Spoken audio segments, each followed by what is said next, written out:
more to go. Stephen A., what you got on your mind? Alshon Jeffrey's coming on the show. He's the newest member of the Philadelphia Eagles. I can't wait to talk to him about what he thinks he's going to do this year. And, of course, my final take. I ain't going to tell you what it is. Wait. 4 takes, that's you. 3 takes, not me. 2 takes if you lucky. 1st take, they got me.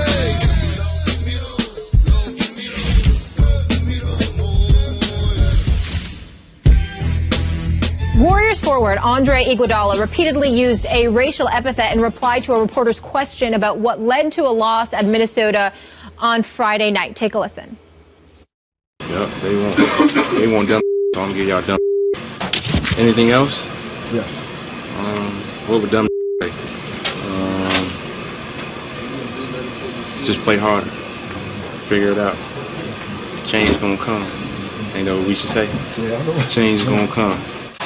Was it planned that you guys would take tomorrow off? You and a couple of them would take tomorrow's game off. Was that already planned? We taking tomorrow off? You, Steph, Dre, and Clay. No proof. Do what Master say. Iguodala's remarks led to an interesting discussion between our Sage Steele, Michael Wilbon, and Jalen Rose on Saturday night's NBA Countdown show. Now, all three had very different takes. Everything has context. Andre Iguodala does like to make people uncomfortable. Yeah. Sometimes he'll call one of us over to the locker and go, watch this. He's a guy who likes to needle. He's a smart guy. Is it a big deal? To me, not at all. It's never a big deal to me to see a black person use the N-word. As I started to get older, as someone that used it for so very long, I not only stopped using it, I also stopped cursing. I also didn't like the N-word, how I was using it, because to me, it made people around me that were not black uncomfortable. Because to me, if we don't want them to use the word and we're going to get truly offended by it, then we probably, if we're going to use the word, should use it amongst ourselves. Exclusively. Microphones in the face like last night is a very different situation. And I think, yeah, and we've disagreed about this for years and we always will, and that's fine. To me, to your point, Jalen, it's hypocritical if we are so upset with the use of this word by people who don't look like us. The historical perspective, the ugliness of the word, what it stands for, is disgusting. It's a double standard that I don't agree with. Three people I have a lot of respect for, three people with very different takes. Max, who do you agree with here? Well, my own opinion comes closest to Jalen's opinion. Mm-hmm. But let me say this. Is there a double standard? Yeah, of course there's a double standard. Of course there's a double standard. Just as there's been a double standard in American life for black people, starting with the Middle Passage, onto slavery, that was a double standard. Jim Crow was a double standard. Segregation was a double standard. Discrimination in housing, hiring, school, education, all those were double standards. These double standards have existed for black people throughout the history of this country in all aspects of American life. So is there now a double standard in terms of language? Yeah. And that's a good thing. Now, I'll say this. There is a presumption when you're watching a post-game presser, I think, that that's suitable for a general audience. And as a father of 3 young girls who hopes to get them involved, at least interested, I'm trying, in the NBA, someone to watch the games with, I would hope that I could sit them down and we could watch the post-game presser together. And this kind of language is not suitable for a general audience, particularly for children, and this is family entertainment. So do I think it was good, or am I happy that he used it? No. But is there a double standard, and is that okay? Yes. A separate conversation about the word even used among African-American people and kind of internalizing oppression is a separate conversation. But as far as this conversation goes, double standard, yup, I'm okay with that. I wish you wouldn't have said it. I think I'm pretty much hand in hand with you on this conversation. First of all, I would start with this. It's not my place, really, to say who should and should not use this word, to define when and when it is not appropriate. Obviously, there's a double standard, Max, and I'm with you. I'm okay with that. This isn't a pursuit of fairness and who can say what. If you're point as an adult is, if one person can say it, why can't I? You're intentionally avoiding all of the historical and intellectual baggage and nuance that goes into understanding, as Michael Wilbon said, the context of the usage of the word. But my interest is not really obvious facts of life that adults should be able to wrap their heads around. I do think, and this is what you started to get to, Max, when Jalen and Michael Wilbon say it should be used exclusively among ourselves, meaning the black community. You know, here's the thing. When I come on this show and I have race conversations with you, I come from a position where I am standing on a premise that I know to be right. And I'm willing to have a confident discussion, sometimes a debate with you. In this one, my perspective is, it's curious, it's open, I don't know. I live in New York City. It's a very diverse community. My family and I live in a very diverse part of New York City. When my kids, 5 and 9 years old, get on the subway and hear that word used, almost always in a friendly way, not in a pejorative way. I don't know that my kids have ever heard it used in the pejorative. They've only ever heard it used in the amicable way, right? But it still makes you cringe. And I still wonder, how do you explain to a 5 or 9-year-old it's a bad word? He's not using it as a bad word. You can't use it. He can use it. When you reduce things sometimes into the eyes of a child, it gets very difficult to explain what seems like something adults should get their heads around. And sometimes a childlike view, I think, is worth looking at something to its core. Particularly in family entertainment, which the NBA has marketed as family entertainment. I appreciate both y'all perspectives. Y'all are not wrong about anything that you said. Obviously, when you think about a child shouldn't hear that word.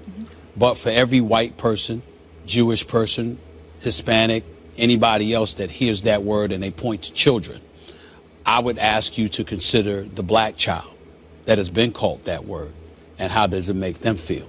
Because when that word is called to them, particularly by somebody outside of their race, it has very iniquitous and insidious connotations attached to it. So just imagine how that makes the child feel. This is something that black folks have alluded to for centuries in terms of the residual impact that it has had on our community. You're right, it's not a debate, and I appreciate you guys being open about that because, again, it's about where you're coming from, the perspective that there is. To get directly to the point about Sage, Wilbon, Jalen Rose, those two dudes are my brothers. I love them dearly. Sage is my sister. I love her dearly. I side with Jalen and Michael Wilbon, and I completely disagree with Sage Steele. And here's where I disagree with her. She talks about the hypocrisy of it all. No, Iguodala has no business using that word while the cameras are rolling. Iguodala has no business using those words when you know the camera is on you and the message is going to be disseminated to the masses. But what I took from what Sage was saying was that even amongst ourselves, it's not something that should ever be echoed and should ever be used, and we would be hypocritical even if we're using it then. My response is that you can't compare that, a black culture, that the word has meant so much in such insidious terms to us, and somehow, some way, we found a way to deal with it, communicating with ourselves, all right, in a fashion that's not vicious, that's not insidious or malicious or anything like that. And that's the way to communicate. And somebody outside of our race is going to try to define for us how wrong it is. I've said this on many occasions. This has nothing to do with you, Will or Max. This is what I said in the past, right here on this show, when I got into a beef with John Wooten, who works for the NFL. I highly respect the man.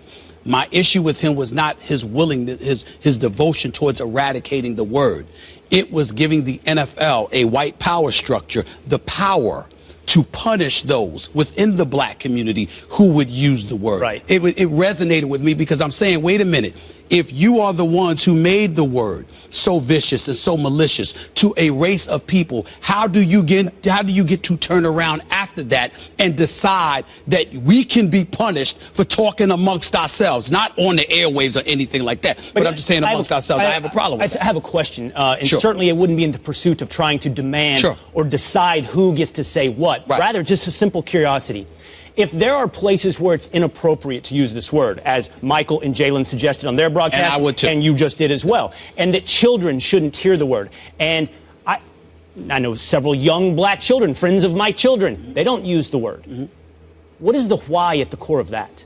Why is it inappropriate for children to hear or use the word, but it is more appropriate for adults to? What we're saying is, first of all, understand, nobody's saying that it's appropriate. What we're saying is that if you're growing up and there's a lingo and a language that you communicate with, and it just is, somebody coming along on the back end and trying to define that you should be punished for it is an entirely different thing. It's not that you're saying it's appropriate. Adults use strong language that children don't. But I think this is two different conversations. One, as it relates to this topic, I think there are two issues. Double standard, that's fine. I think we're all on the same page with that. And whether or not it's appropriate in that setting, I think we're also all on the same page. The answer is no. Then there's a separate issue, I think, Stephen A., that you're dealing with, the co-opting of a terrible word to undermine its potency versus ongoing internalized depression, and that's a whole separate debate. Just allow me to close it out by saying this. And I'm just going to speak for myself and most black people I know. No matter how we feel about the word itself, we don't want to hear white America tell us what words we can and cannot use amongst ourselves. I just want to say one last thing because I find it very simple. If you're African American, you want to use the word, go for it. It's your prerogative. If you're not, you can't. And that's just what I would teach my children, the same thing. Well, the other thing that you could say is simply this. There are white folks there are some white folks, not most, not all, but some white folks who would ask the question, well, you could use it. Why can't we? Because you can't. You know what my response? But not only that, but this is my retort to them. I got a couple of spots, a couple of hoods that you could go to in L.A., in Chicago, and New York. Why don't you go there and ask them?